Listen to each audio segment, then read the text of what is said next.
함께 있습니다. 시작. 선생님, 율법 가운데 어느 계명이 중요합니까? 예수께서 그에게 말씀하셨다. 내 마음을 다하고 내 목숨을 다하고 내 뜻을 다하여 주 너희 하나님을 사랑하여라 하였으니 이것이 가장 중요하고 읍등가는 계명이다. 둘째 계명도 이것과 같은데 내 이웃을 내 몸과 같이 사랑하여라 한 것이다. 이 두 계명에 온 율법과 예언서의 본뜻이 달려 있다. 아멘. 예. 오늘 말씀은 교회의 사회적 책임이라는 제목으로 함께 말씀 나눕니다. 기독교 신문에 보니까 우리나라의 대형 교회인 강남의 대표적인 교회 중에 하나가 사랑의 교회이죠. 사랑의 교회 오정현 목사님이 이제 꽤 지났죠. 오정현 목사님이 담임 목사님이 되신지. 그런데 그 적법성이 부합하지 않다라고 해서 이제 그 무효가 될 위기 가운데 있다라고 합니다. 또 이제 강동에 있는 명일동에 있는 그 명성교회의 김하나 목사님도 이제 아버지에 이어서 이제 담임 목사님이 됐는데 이제 부자 세습이라는 논란으로 인해서 이제 재심이 다시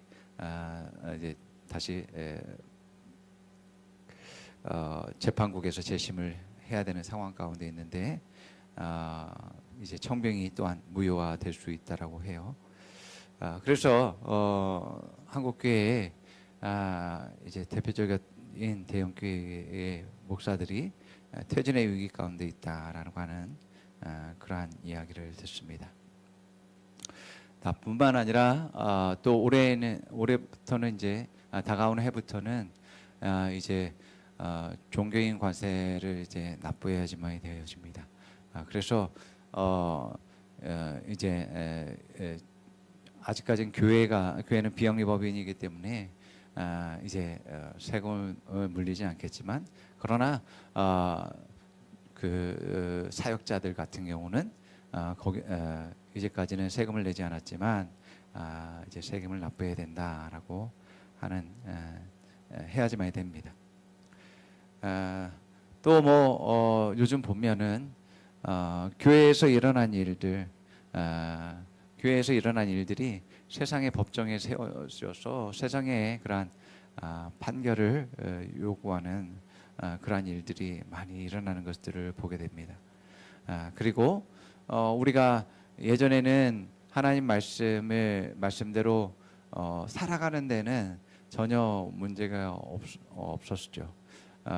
이제 물론 이제 어떤 정치의 어떤 측면 측에서 뭐 공산주의가 이제 지배하는 시대 가운데서는 이제 신앙에 대한 핍박들이 많이 있어 왔습니다. 그런데 오늘날에는 이제 법들이 인권이나 또 이제 차별금지법, 동성애법, 이제 결혼과 같은 그러한 많은 것들이 세상의 그러한 법들이 하나님 말씀과 이제 다르게 규정되어짐에 따라서 이제 신앙의 생활하는데 많은 어려움을 겪게 되어지는 그런 상황 가운데 있다라고 하는 그런 이야기도 듣습니다. 근데 우리가 그 많은 교회와 또 사역자와 그리스도인들이 이 땅 가운데서 빛을 발하지 못하는 많은 이유들 가운데 하나는 우리가 오히려 하나님의 온전한 법을 지키지 못함에 따라서 일어나는 것임을 보게 되었습니다. 여러분, 하나님의 법을 온전히 지키지 못하면 또한 세상의 법에도 이제 문제가 있음을 보게 되었습니다. 신약 시대의 종교인들 하나님 말씀을 연구하고 또 가르치는 자리에 있었던 그런 많은 사람들이 외식하는 사람들이었다라고 예수님 말씀하고 있습니다. 그랬던 것처럼 오늘날도 많은 또 사역자들이 또 하나님의 사람들이 범죄를 지르고 나서 그들의 뻔뻔스러운 모습에 많은 세상 사람들이 놀라고 또 외면하는 그런 일들이 일어나는 것을 보게 됩니다. 왜 그러냐면 사회에 이제 무리를 일으키고서 나는 하나님께 회개했으니까 나는 깨끗해, 나는 문제 없어 라고 한다는 것입니다. 그래서 그러한 뻔뻔스러운 모습이 사람들로 하여금 정말 정내미가 떨어지는 그러한 일들이 일어나는 거죠. 그래서 정말 그런 사람들을 이제 그 길러내고 또 수용하고 또 그 사람의 말을 듣고 있는 교회와 또 성도들에 대해서 참 무지하다 또 어리석다라고 하는 그런 말들도 나오는 것을 보게 됩니다. 자, 하나님께 우리가 범죄하였을 때 하나님께 죄를 용서받았다면 우리는 책임이 없는가라는 것을 한번 생각해 봐야 되는데, 우리가 회개했을 때 용서받았다 할지라도 우리는 책임을 지는 사람이어야지만 되는 것입니다. 이것이 하나님께 속한 사람들의 자세입니다. 이것은 구약에서부터 신약에까지 말하고 있는 것입니다. 구약에서 다윗도 이제 그의 부하장수였던 우리아의 아내 밧세바를 이제 간음했는데, 그뿐만 아니라 그 우리아를 전쟁터에서 죽이죠. 이것을 나단 선지자가 다윗에게 이제 비유를 통해서 이야기했습니다.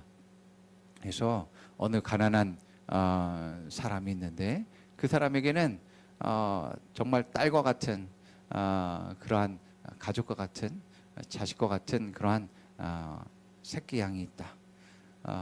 그런데 어떤 그 권력 있는 사람이 그 집에 와서 이제 그 새끼 양을 잡아다가 자기에게 대접하라고 이야기하는 겁니다. 그것을 또 훔쳐갑니다. 자, 그 이야기를 들은 다윗이 그 새끼 양을 양의 그러한 4배를 갚아줘야 된다라고 하는 그러한 이야기를 합니다. 또 그 사람이 누구냐라고 물어보게 되죠. 예.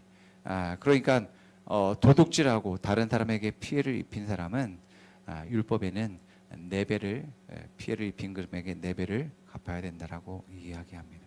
책임을 질 것을 말하고 있죠. 예. 그래서 신약에서도 삭개오가 뽕나무에 올라간 그 삭개오가 이런 얘기를 합니다. 누가복음 19장 8절 말씀에 이렇게 말해요. 삭개오가 서서 주께 여짜오되 주여 보시옵소서 내 소유의 절반을 가난한 자들에게 주겠사오며 만일 누구의 것을 속여서 빼앗은 일이 있으면 내가 갑절이나 갚겠나이다 라고 이야기합니다. 예. 우리가 어떤 다른 사람에게 피해를 입혔다면 우리는 하나님께 그 죄를 회개해야 될 뿐만 아니라 용서받고 또한 그뿐만 아니라 다른 그 피해를 준 사람들에게도 용서를 구해야 되고 그리고 그 피해액을 배상을 해야지만이 되는 것입니다. 그 피해의 이상을 배상해야 된다고 말합니다. 자, 그래서 사실은 여러분 이 땅에서 많은 교회와 성도들이 세상 사람들로부터 판단을 받고 있는데 성경은 뭐라고 말하냐면 너희들은 세상으로부터 판단을 받는 사람들이 아니라 오히려 세상을 판단할 사람들은 바로 너희들이야, 바로 그리스도인들이야, 하나님의 사람들이야 라고 말하고 있음을 보게 됩니다. 우리가 판단만 할까요? 우리가 다스리고 정복하고 또 심판해야 될 위치까지 있다라고 이야기하는 것을 보게 됩니다. 그래서 성경은 천사들도 우리들이 심판할 것인데 이 땅에 있는 물질의 세계를 우리가 심판할 수 없겠느냐라고 말하는 것을 보게 됩니다. 자, 그렇기 때문에 우리는 세상에 판단받는 자들이 아니라 오히려 우리가 하나님 나라 이 땅 가운데 임하게 하며 또 하나님의 그 말씀을 통해서 또 사랑을 통해서 세상에 영향력을 발휘할 수 있는 그러한 사람들이라는 것을 여러분들 믿으시 바랍니다. 예. 그래서 정말 오늘날의 교회와 또한 성도들이 더욱더 세워지고 서는 일들이 일어나고 회복되는 일들이 일어나야지만 되는 것입니다. 자, 그래서 오늘 말씀을 통해서 우리가 무엇이 하나님의 법과 세상의 법 가운데 우리가 어떻게 해야 되는지 또 우리가 다스리고 정복하고 또 승리하는 것이 무엇인지 함께 나누는 그런 시간을 갖겠습니다. 자, 우리가 고린도전서 6장 1절 말씀에서 10절 말씀 같이 읽겠습니다. 시작. 여러분 가운데서 어떤 사람이 다른 사람과 소송할 일이 있을 경우에 성도들 앞에서 해결하지 않고 불의한 자들 앞에 가서 재판을 받으려고 한다고 하니 그럴 수 있습니까? 성도들이 세상을 심판하리라는 것을 여러분은 알지 못합니까? 세상이 여러분에게 심판을 받겠거늘 여러분이 아주 작은 사건 하나를 심판할 자격이 없겠습니까? 우리가 천사들도 심판하리라는 것을 알지 못합니까? 그러한데 하물며 이 세상 일이야 말할 나이가 있겠습니까? 그러니 여러분에게 일상의 일과 관련해서 송사가 있을 경우에 교회에서 멸시하는 바깥 사람들을 재판관으로 앉히겠습니까? 나는 여러분을 부끄럽게 하려고 이 말을 합니다. 여러분 가운데는 신도 사이에서 생기는 문제를 해결해 줄 만큼 지혜로운 사람이 하나도 없습니까? 그래서 신도와 맞서 소송을 할 뿐 아니라 그것도 믿지 않는 사람들 앞에서 한다는 말입니까? 여러분이 서로 소송을 제기하는 것부터가 벌써 여러분의 실패를 뜻합니다. 왜 차라리 불의를 당해 주지 못합니까? 왜 차라리 속아주지 못합니까? 그런데 도리어 여러분 자신이 불의를 행하고 속여 빼앗고 있으며 그것도 신도들에게 그런 짓을 하고 있습니다. 불의한 사람들은 하나님 나라를 상속받지 못하려는 것을 알지 못합니까? 착각하지 마십시오. 음행하는 사람들이나 우상을 숭배하는 자들이나 간음하는 사람들이나 여성 노릇을 하는 사람들이나 동성애를 하는 사람들이나 도둑질하는 사람들이나 탐욕을 부리는 사람들이나 술 취하는 사람들이나 남을 중상화하는 사람들이나 남의 것을 약탈하는 사람들은 하나님 나라를 상속받지 못할 것입니다. 네. 자, 우리가 영적으로 이제 예수님과 예수님의 생명을 가진 자로서 또 예수님의 자리에서 우리가 공동 상속자이므로 악한 영들이 마귀와 귀신들이 우리의 말에 굴복할 수밖에 없습니다. 우리는 그들을 영적으로 분별할 수 있고 또 그들을 쫓아낼 수가 있습니다. 그럴 때 그들은 우리의 말에 순종하고 굴복하게 되어집니다. 이렇게 우리가 영적인 권세를 가지고 있는데 우리는 사람에 대해서는 대적할 그러한 그 권리를 가지고 있지 않습니다. 이 땅 가운데 우리는 사람들에 대해서는 그들을 구원할 책임들이 있습니다. 그들의 삶의 문제와 또 그러한 그 생명을 구원할 책임이 우리가 있습니다. 그래서 우리가 그들을 사랑해야 될 책임들이 있고 또 그들의 짐을 우리가 짊어져야 될 그러한 책임을 가지고 있습니다. 그래서 그들을 섬기고 사랑해야지만 되십시오. 또 뿐만 아니라 예수님은 우리가 세상의 법과 세금에 대해서도 우리가 따라가야지만 된다라고 말합니다. 예수님도 성전세를 내셨죠. 예수님은 내실 필요가 없는 분인데 반세겔의 성전세를 내셔야지만 되었습니다. 뿐만 아니라 예수님도 불의하게 모함을 당하고 거짓 증언하는 자들을 통해서 십자가형의 세상법의 십자가형에 달려서 죽게 되어지죠. 예수님도 세상법에 이제 따랐다라는 것을 보게 되어집니다. 또 바울은 세상에 있는 지도자들을 위해서 기도하라라고 말하는 것들을 보게 되어집니다.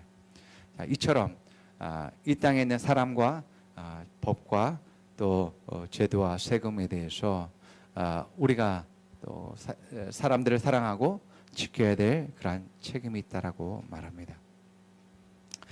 그렇지만 우리가 이 땅에서는 그렇게 하겠지만 그들을 섬기고 그러한 책임을 져야 되겠지만 우리가 주님의 보좌 앞에 나아갔을 때 그때에는 우리가 믿지 않는 자를 심판할 것이다라고 이야기합니다. 그렇지만 우리가 이 땅에서는 사람들을 사랑하고 또 세워야 될 그러한 책임들이 있다라고 성경은 말하고 있습니다. 자, 그렇기 때문에 세상 사람들도 섬기고 사랑해야 되는 우리가 더더군다나 우리의 지체들, 교회들에 대해서는 더더욱더 더 사랑해야 하는 것이 마땅한 것입니다. 그들을 다른 지체들을 대적할 수 없습니다. 왜냐하면 그들은 내 몸이고 또 이제 주님의 같이 몸에 있는 그러한 지체이고 동역자이기 때문에 그렇습니다. 그래서 내가 옆에 있는 형제를 미워하면 그것은 곧 나를 미워하는 것과 마찬가지입니다. 옆에 있는 자를 저주하면 곧 나를 저주하고 또 하나님을 욕하는 것이 되어지는 것을 보게 됩니다. 그래서 우리는 교회와 성도들을 사랑하고 섬겨야 될 그러한 책임들이 있음을 보게 됩니다. 자, 우리가 좀 전에 읽어드린 고린도전서 6장 1절에 10절 말씀에서 바울은 교회에 너희들에게 문제를 해결할 만한 그러한 지혜로운 사람이 없느냐라고 물어봅니다. 이 지혜는 뭐냐면 하나님의 지혜, 말씀으로 분별할 수 있는 사람, 또한 사랑으로 분별할 만한 사람을 가리키는 것입니다. 유익이 아니라 자기 유익이 아니라 하나님 말씀으로 분별하는 것을 말합니다. 그리고 바울은 말합니다. 소송을 제기하는 것 자체가 실패한 것이다라고 말합니다. 왜 실패한 것입니까? 우리는 사랑해야 될 책임을 가지고 있는 자들이기 때문이다라고 말하고 있습니다. 왜 차라리 불의를 당해주지 못하겠느냐? 왜 차라리 속아주지 못합니까? 라고 이야기합니다. 예. 사랑의 책임이 있기 때문에 불의를 당할 수 있고 또한 속아주는 것입니다. 몰라서 그런 게 아니라 우리가 분별을 하지만 그것을 사랑하기 때문에 용납하고 있다는 겁니다. 자, 그러면서 이러한 다른 사람들을 이제 판단하고 또 사랑하지 못하고 섬기지 못하는 사람들의 문제는 뭐냐면 자기 자신도 불의를 하고 죄를 행한다라고 말합니다. 7절에 보면 그런데 도리어 여러분 자신이 불의를 행하고 속여 빼앗고 있으며 그것도 성도들에게 그런 짓을 하고 있습니다라고 말하는 것입니다. 자, 우리는 예수님으로부터 생명을 빚진 자들입니다. 그렇기 때문에 내가 너를 사랑한 것처럼 너도 다른 사람들을 사랑하라는 그러한 말씀을 우리가 가지고 있습니다. 그러한 책임을 가지고 있습니다. 그렇기 때문에 다른 사람들의 허물과 또 문제에 대해서 우리는 그들을 사랑으로 대해야 될 필요가 있는 것이죠. 1만 달란트 빚진 자와 한 데나리온을 빚진 자에 대한 비유에 대해서 예수님 말씀하셨죠. 1만 데나리온은 약 50조 정도 되는 것입니다. 돈입니다. 그런데 이제 100데나리온은 1,000만 원 정도 되는 돈입니다. 그러니까 엄청난 차이입니다. 자, 여러분, 세상의 법은 돈과 또 권력에 의해서 바뀔 수도 있습니다. 그 법을 아는 자들은 그 약점을 이용해서 자기 유익을 취하는 사람들도 있음을 보게 되어집니다. 그러나 우리는 세상의 법보다 더 높은 하나님의 법을 가지고 있다라는 것을 우리가 알고 있습니다. 법은 법보다 더 높은 것은 도덕법입니다. 윤리적인 법입니다. 그래서 아무리 내가 깨끗하게 살았다 하는 사람도 정말 부모님에게 효도를 다하면서 사십니까? 라고 물어보면 뭐 다 한다고 할 수 없는데 그저 약간 부모님의 그런 은혜에 보답하는 정도죠. 뭐 그런 얘기를 합니다. 항상 부족하게 느끼는 마음들을 가지고 있습니다. 그런데 하나님의 법은 이 도덕법보다도 더 높습니다. 하나님의 법은 마음의 생각까지라도 이제 마음의 음란을 생각하는 것 그 자체만으로도 이제 범죄한 것이다라고 말씀하고 있는 것을 보게 되어집니다. 그렇기 때문에 그 마음의 법, 또 하나님의 말씀이 세상의 법보다도 더 아주 구체적이고 또 이제 큰 법이다라는 것을 우리가 알 수 있습니다. 또한 세상의 법은 정말 극형은 사형이라고 할 수 있습니다. 이 세상에서 추방하고 격리시키는 것이 이 땅에 있는 법의 최고의 형벌입니다. 그러나 하나님 나라에서의 하나님의 법에서의 최고형은 그 영혼이 소멸하는 것입니다.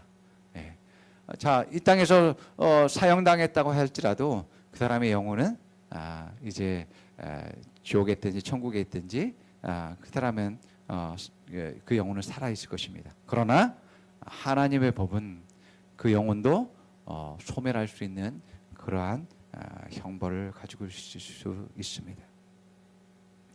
그래서 하나님의 법은 세상의 법보다 더 우위에 있다는 것을 볼 수 있습니다. 그래서 세상은 하나님 나라를 판단하거나 심판할 수 없습니다. 물론 방해하고 또 회방하고 있죠. 그러나 결코 이길 수 없고 또 승리할 수 없고 하나님의 계획을 이제 어긋나게 할 수 없다라는 것을 보게 되어집니다. 그래서 물질의 세계는 영적인 세계의 통제를 받을 수밖에 없는 것입니다. 자, 그래서 하나님의 법이 세상의 법보다 우위에 있기 때문에 세상의 법을 포함하고 있음을 우리는 알아야지만이 됩니다. 그래서 포함하고 있다는 이 말은 세상의 법을 우리가 지키지 말아야 된다는 것이 아니라 더 잘 지키고 더한 하나님의 법을 우리가 포괄적으로 이제 지키고 행해야 된다라는 그러한 의미입니다. 그래서 하나님의 법을 지키는 사람은 당연히 세상의 법을 지켜야지만 되는 것입니다. 우리가 왜 세상의 법에 판단받지 않느냐면 그들보다 더 거룩하고 세상의 기준보다도 더 높은 하나님의 법의 법대로 살고 있기 때문에 그렇습니다. 그래서 세상 사람들이 법에 규정하지 않았을지라도 우리는 사랑하고 섬기고 그들을 돌보고 함께하며 내 생명을 다해서 이제 섬기는 그런 모습 가운데서 우리는 세상의 법보다도 더 높은 그러한 하나님의 법을 행하고 있죠. 그래서 더 높은 차원 가운데 있음을 우리가 발견하게 되어집니다. 또한 우리가 세상의 판단을 받지 않는 이유는 우리가 빛을 발하기 때문에 그렇습니다. 이 빛을 발하는 것은 너무나 자연스럽습니다. 마태복음 5장 14절에서 16절에 우리가 누구라고 말하는지 한번 읽어봅니다. 시작. 너희는 세상의 빛이다. 산 위에서 세운 마을은 숨길 수 없다. 또 사람이 등불을 켜서 말 아래다 내려놓지 아니하고 등경 위에다 놓아둔다. 그래야 등불이 집안에 있는 모든 사람에게 환히 비친다. 이와 같이 너희 빛이 사람에게 비추어 그들이 너희 착한 행실을 보고 하늘에 계신 너희 아버지께 영광을 돌리게 하여라. 예. 자, 빛과 소금의 존재는 빛은 빛을 발하는 것이고 소금은 짠맛을 내는 것입니다. 그래서 빛은 빛을 발하는 것은 가장 자연스러운 것입니다. 왜냐하면 존재 자체가 빛을 발하는 것이기 때문에 그렇습니다. 소금의 가장 자연스러운 것은 짠맛을 내는 것입니다. 마찬가지로 우리 그리스도인들의 존재 그 자체는 바로 빛을 발하는 것이 되는 것이죠. 그래서 여러분 삶 자체가 빛을 발하는 것이고 짠맛을 내는 것임을 여러분들 기억하기 바랍니다. 정말 내 삶에 있어서 가장 자연스러운 것은 빛을 발하는 것이야. 내가 가장 자연스러운 것은 예수님의 모습을 나타내는 것이야 라고 여러분들이 인식해야지만 되는 것입니다. 자, 이 빛은 뭐라고 말해요? 성경은 착한 행실이라고 말합니다. 착한 행실. 내가 착한 행실을 말로 말하고 착한 행실을 행동으로 하는데 내가 세상의 판단을 받을 수 있겠습니까? 사람들을 살리고 사람들을 치유하고 사람들을 회복하게 하는데 세상의 법과 재판이 나를 뭐라고 할 수 있을까요? 정말 주님처럼 거짓 증언하는 자들이나 불의한 재판관들이 세워져서 그것을 판결하지 않고는 그런 일이 일어날 수 없습니다. 정말 제대로 된 세상의 법이라면 우리가 이렇게 사랑하고 섬기는 사람들이고 또 착한 행실을 하는 사람들이면 세상의 법이 우리를 판단할 수가 없습니다. 세상의 법이 우리를 판단하는 이유는 우리가 빛을 발하지 않기 때문에 그렇습니다. 교회와 그리스도인들이 착한 행실을 하지 않기 때문에 그렇습니다. 나타내지 않기 때문에 그렇습니다. 그렇기 때문에 그리스도인이라 할지라도 그 사람으로부터 빛을 볼 수가 없습니다. 예수님의 그러한 말과 행동을 볼 수가 없고요.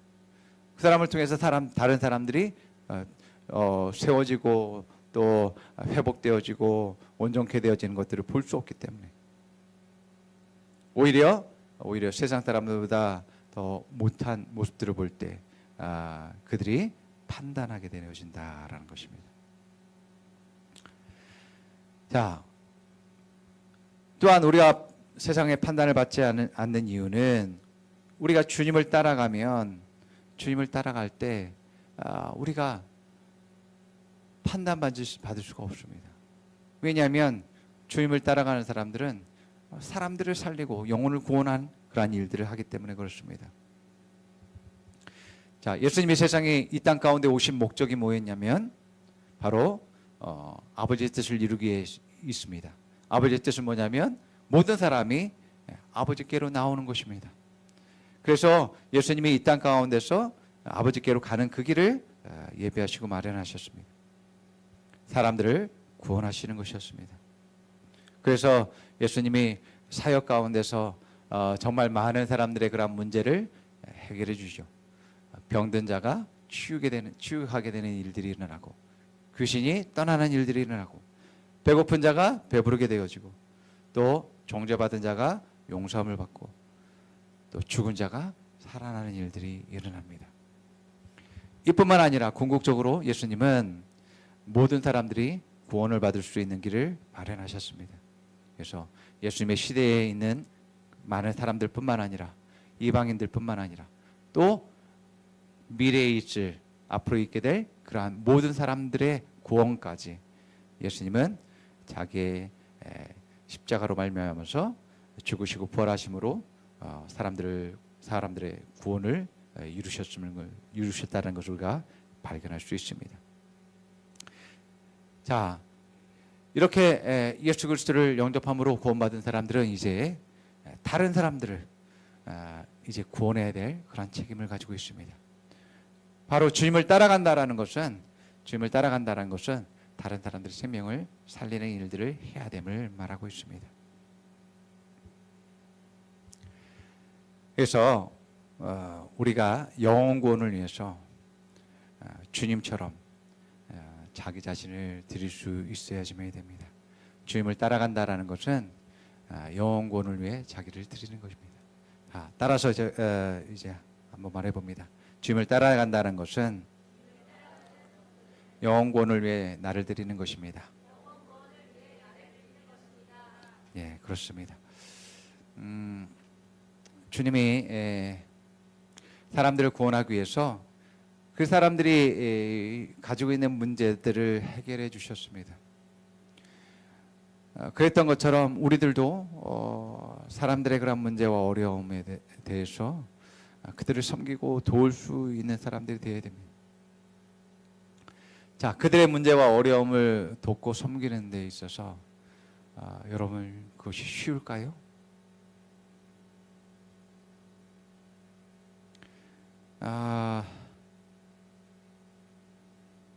여러분 우리가 아까 새로운 피조물의 고백에 대해서 하나님의 사랑이 이렇습니다. 또 우리는 이렇게 사랑하는 자입니다. 라고 고백을 했습니다. 그런데 이 사랑장에서 말하고 있는 이 사랑에서 정말 많은 중요한 핵심 가운데 하나는 인내하고 견디는 것이에요. 인내하고 견디는. 처음 시작이 나는 오래 참습니다요. 나는 오래 참습니다. 그리고 맨 마지막에 뭐냐면 모든 것을 견디는 겁니다. 오래 참으면서 맨 마지막에 모든 걸 견디는 거예요. 그래서 주님은 너희들이 나를 따라오려면 내 자신을 부인해야 돼 라고 얘기합니다. 내 자신을 부인해야 된다라고 말합니다. 무엇을 부인해요? 나의 옛사람의 모든 것을 부인해야 됩니다. 나의 옛사람. 내가 가졌던 지식, 내가 가진 경험, 내가 가졌던 성공, 행복, 나의 유익을 쫓아가던 그러한 삶, 나의 영광, 이것을 부인해야 된다라고 말하고 있는 것입니다. 근데 이게 쉽지 않습니다. 왜냐하면 그게 내가 살아가는 방식이었어요. 내가 내 자신을 좋게 하고 유익하게 하고 내가 내 자신을 아름답게 하고 영광스럽게 하는 것이 바로 그것이다라고 생각했고, 내가 사는 방식이 그것이었기 때문에 내가 그것을 부인하고 내려놓는다고 했을 때는 나보고 죽으라고 하는 말이야? 라고 하는 이야기하고 똑같아요. 예. 그래서 죽어야 된다고 하는 것입니다. 그래서 죽어야 된다고 말하는 거예요. 옛사람은 죽었음이다라고 해야지만 되는 것입니다. 내가 다른 사람들을 살리기 위해서는 내가 부인되지 않고는, 내 자신이 부인되지 않고는 다른 사람들을 제대로 사랑할 수 없어요. 왜 부인해야 되냐고 주님이 뭐라고 말하냐면, 그래야 내가 십자가를 줄 수 있어 라고 말합니다. 마태복음 16장 24절 우리가 잘 아는 말씀이죠. 함께 읽어봅니다. 시작. 이에 예수께서 제자들에게 이르시되 누구든지 나를 따라오려거든 자기를 부인하고 자기 십자가를 지고 나를 따를 것이니라. 이 십자가가 뭐예요? 예수님의 십자가는 사람들을 구원하기 위한 자기의 생명이었습니다. 자기의 사람들을 구원하기 위한 희생과 헌신과 사랑의 표현이었음을 말하고 있습니다. 내가 다른 사람들을 구원하고 생명을 살리고 그들을 회복한다는 것은 내 생명, 내가 가진 것을 드려야지만이 살릴 수 있다라고 말한 겁니다. 생명은 생명을 낳습니다. 결코 그냥 되는 것이 아니다라는 걸 말하고 있습니다.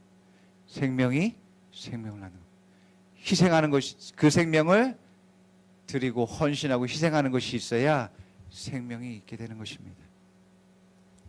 그것을 해보니까 정말 죽을 맛이, 죽을 것 같죠. 죽을 것 같아.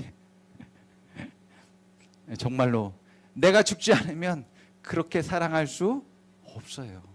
그렇게 사랑할 수 없어요.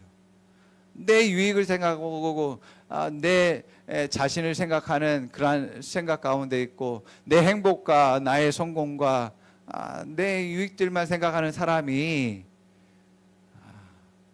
어떻게 내 것을 버리고서 사랑할 수 있겠어요?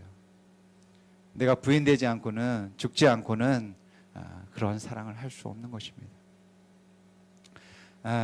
금요일날 사모님이 한 사람을 세우고 양육하고 성장시키고 발전시키고 탁월하게 하는 것이 얼마나 힘든가, 그러면서 막 통곡했잖아요. 제가 그 이야기를 들으면서 제가 기억나는 것이 있었어요. 그때 그 금요일날 그 영화에서 콜링이라는 영화에서 그 주인공이 꾸었던 꿈, 그 꿈, 저도 그러니까 저도 꿈이 생각나더라고요. 그런데 여러분들에게 말씀드렸죠. 제가 꾼 꿈, 다시 한번 얘기해드리면 안 들은 사람들을 위해서, 제가 꿈속에서 제가 처음 가보는 그러한 지역에 있었습니다.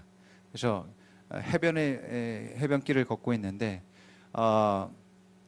제 마음 가운데 교회에 가서 예배드리고 싶어하는 그런 마음이 너무나 불릴듯 일어났습니다. 그래서 주변에 교회가 있는지 찾아봤는데 교회가 없었습니다. 그래서 정말 그 마음이 너무나 컸기 때문에 정말 믿음이 있는 사람, 교회가 없다면 믿음이 있는 사람과 함께 교제하고 같이 기도했으면 좋겠다라고 하는 그런 마음까지 들게 되었습니다.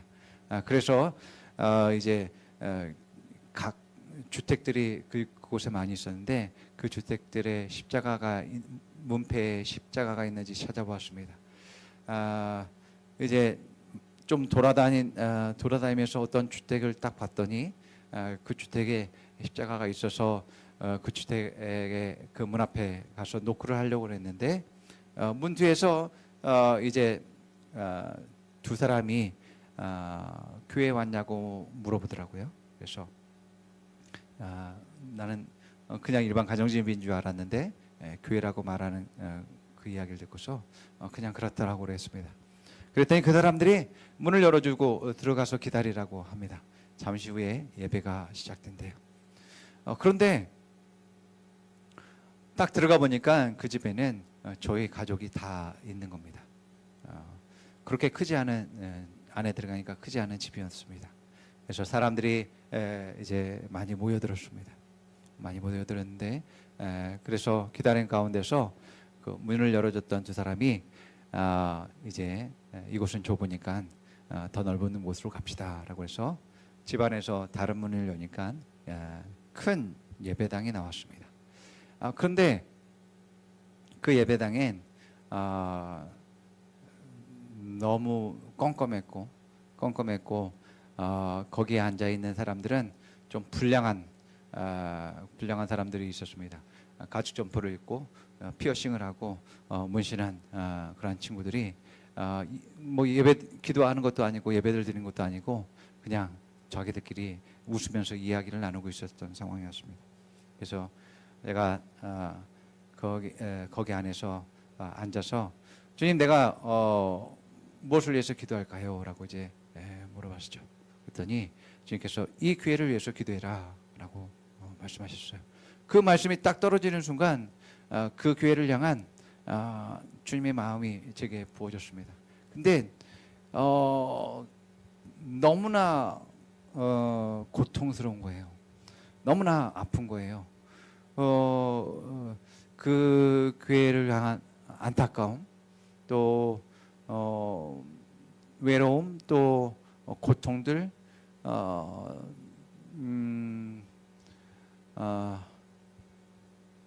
또한 사랑스러움 그런 수많은 그런 감정들이 제 마음 가운데 부어지는 것을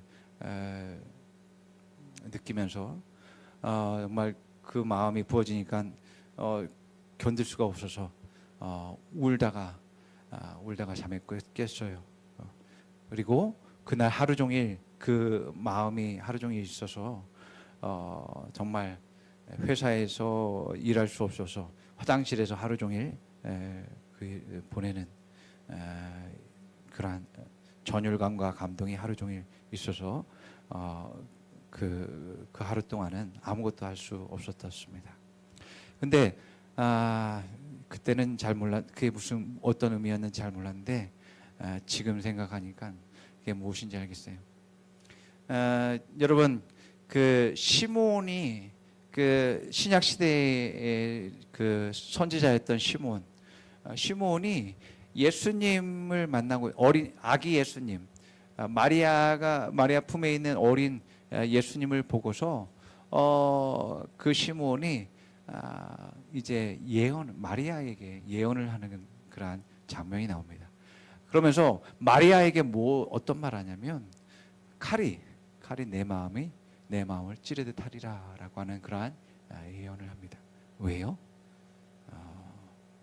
자기 몸으로 낳은 그 예수가 이 땅 가운데서 정말 그 생명을 바치지 않으면 사람을 구할 수 없는 그러한 것을 자기 눈앞에서 못이 박히는 것을 보고 자기 앞에서 살이 찢어지는 아픔들을 이제 푸는 어미의 마음, 또 죽어가는 마음, 또 많은 사람들이 조롱하고 침뱉고 욕하고 저주하는 마음. 그 마리아는 그 예수가 어떤 자녀인지 너무나 잘 알고 있을 거 아니에요. 또한 그의 어떤 부르심에 의해서 사명에 의해서 그 생명을 주고 있는 그 모습을 보면서 그 마음이 찢어졌을 거예요. 그러면서 제 꿈에서 주신 그 감동 가운데서 정말 한 사람 한 사람 세우는 것이 얼마나 어려운 건지, 또한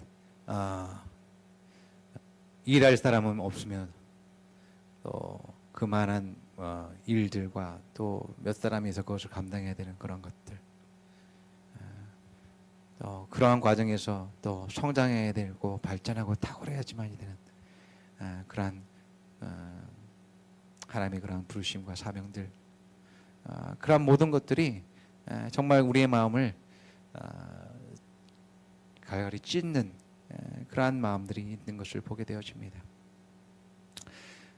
근데 영혼 구원은 여러분 생명을 바꾸는 거예요. 생명을 바꾸는 거예요.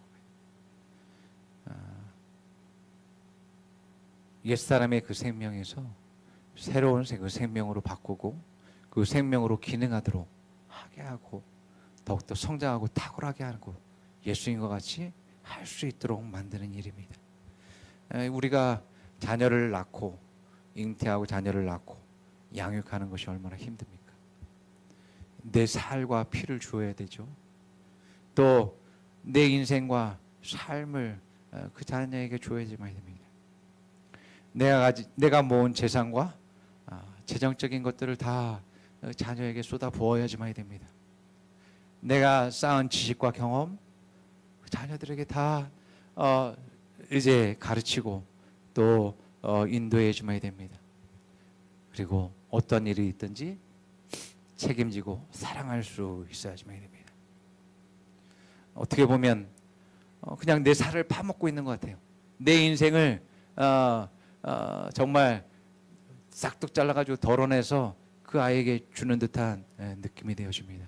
그리고 나는 점점 쭉정이가 되어지죠.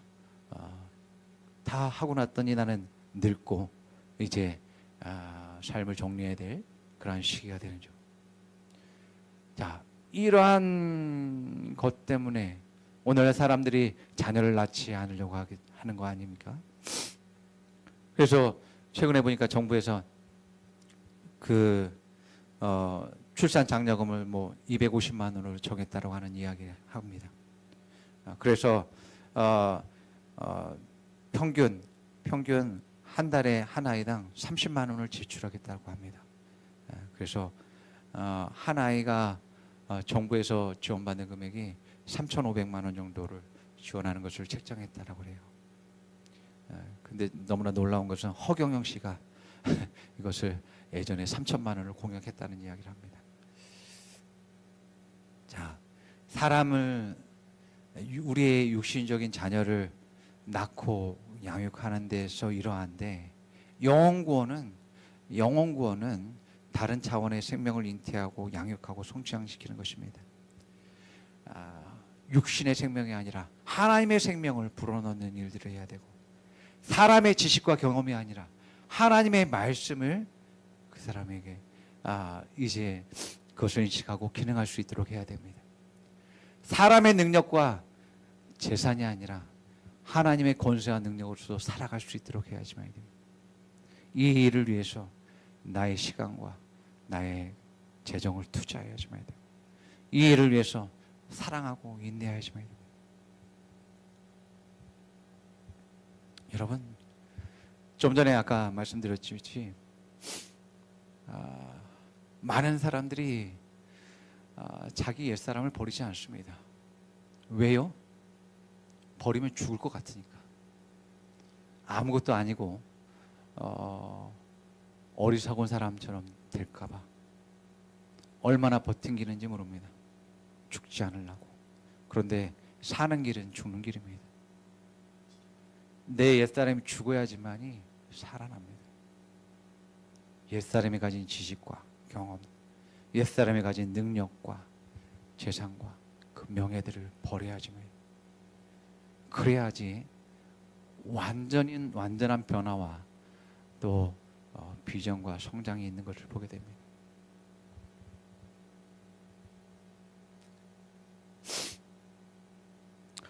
자, 일이 쉽지 않기 때문에 사역자들도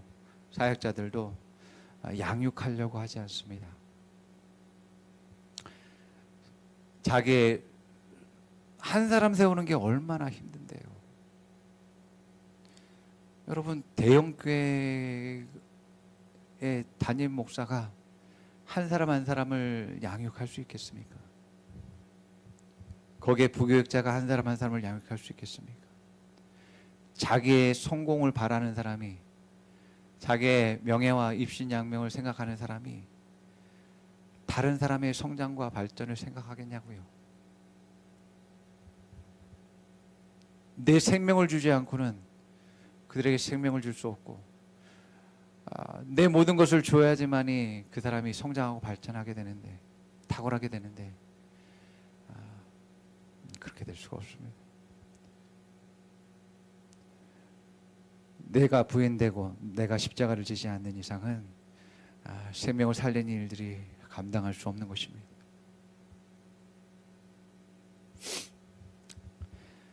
자, 여러분, 하나님 말씀은 무엇을 말하고 있습니까? 어떤 계명이 중요하다라고 말합니까?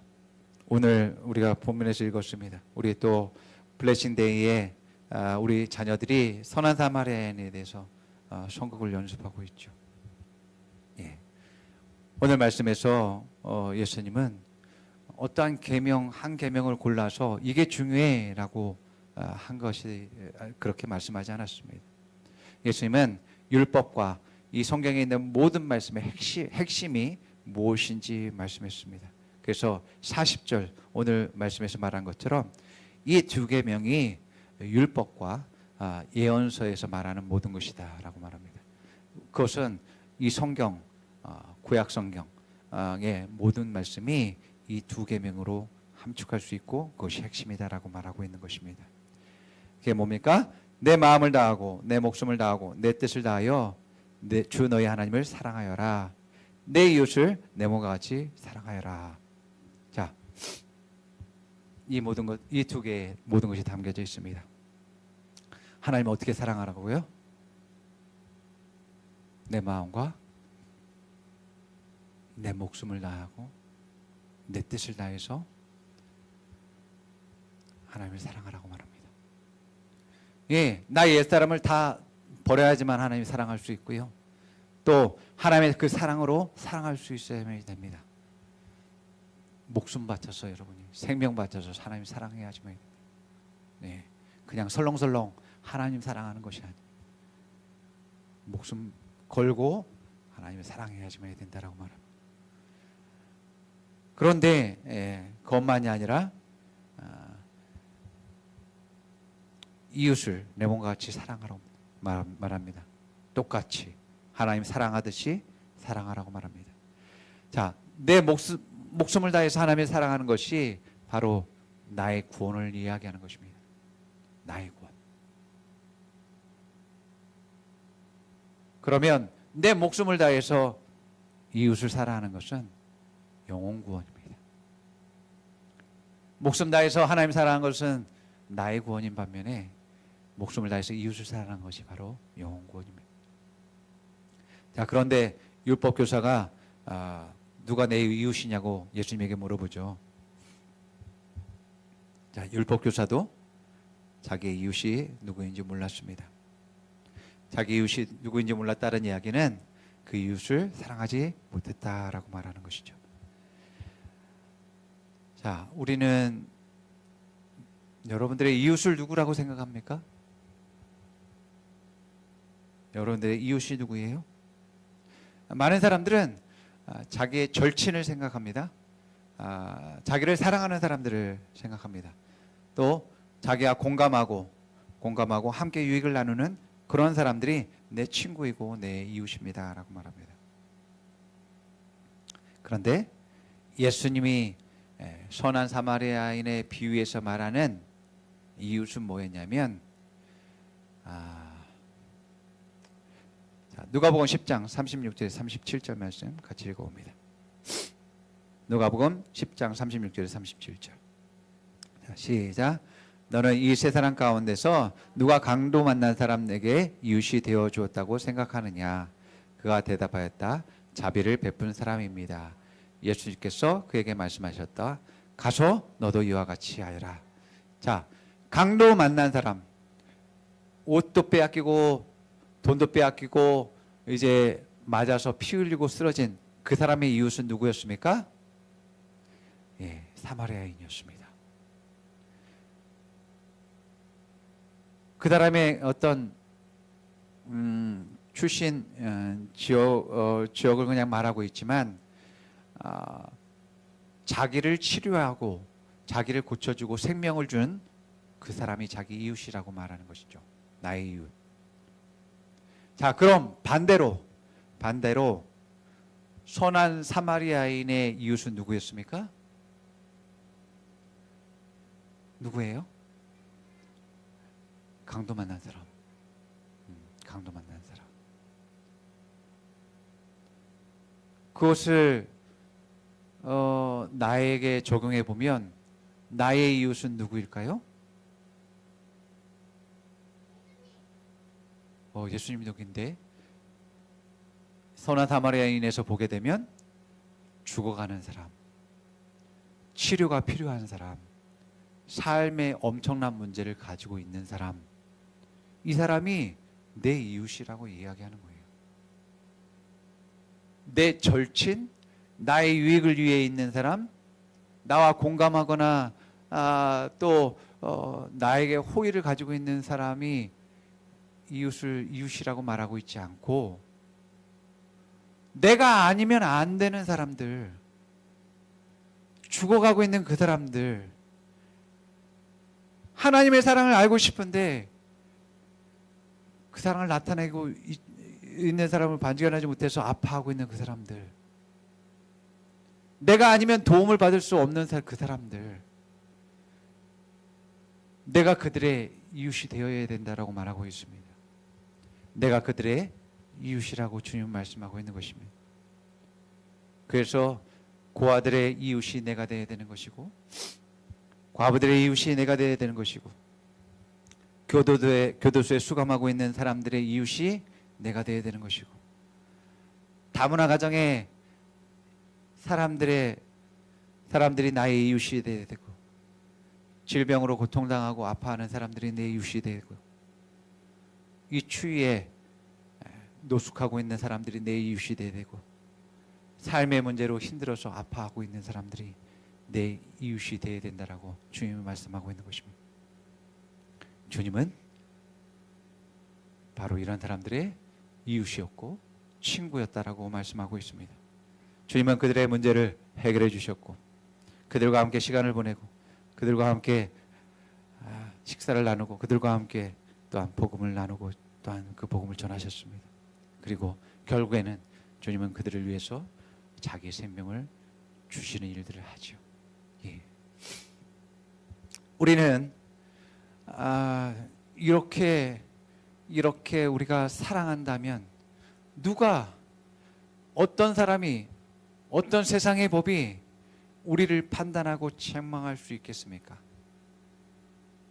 그렇지 않기 때문에 세상이 우리를 판단하는 거 아니겠습니까? 세상도 말씀을 정확하게 모르지만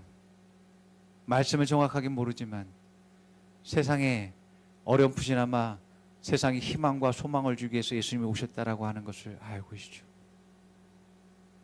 그런데 왜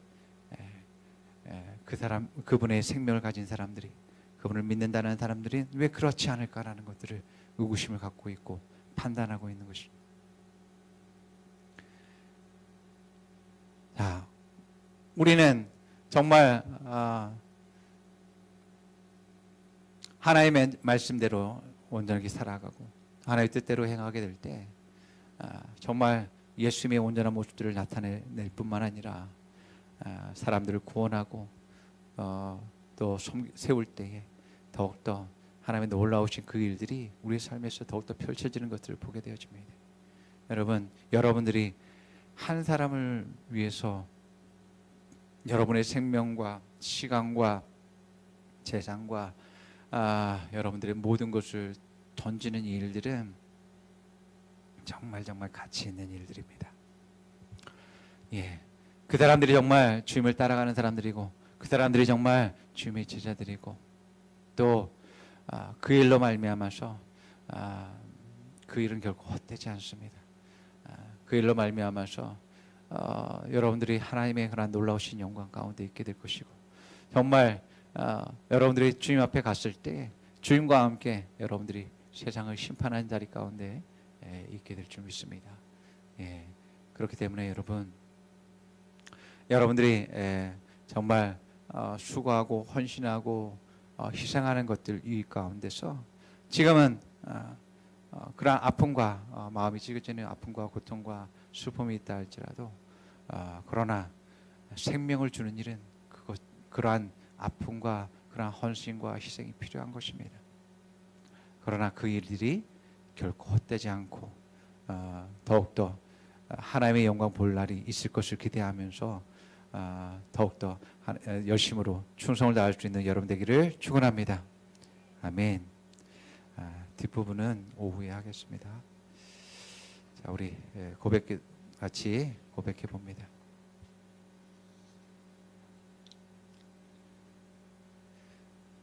나는 빛입니다. 나는 빛의 자녀입니다. 나의 말과 행동으로 빛이 나타납니다. 하나님의 의가 빛으로 나타납니다.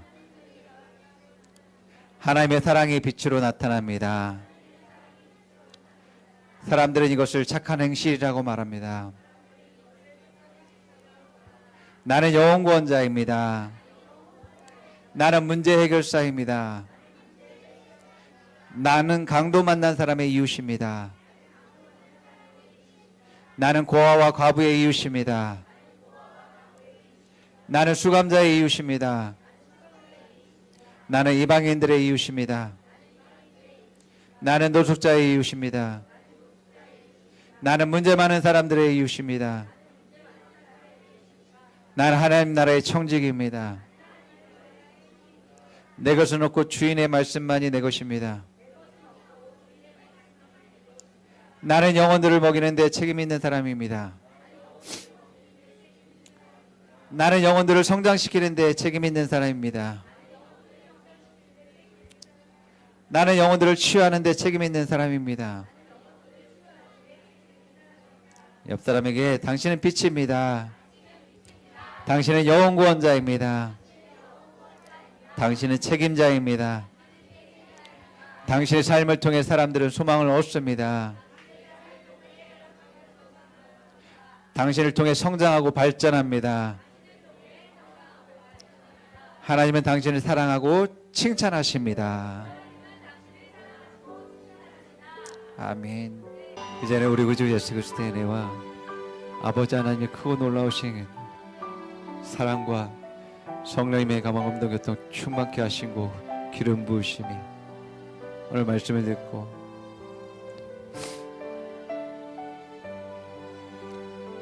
하나님의 사랑이 각 사람 가운데 부어짐과 또 위로와 평안과 소망과 기쁨을 주시는 그 사랑의 능력이 오늘 말씀을 듣는 모든 사람들이 이제로부터 영원토록 함께할 지어다. 아멘.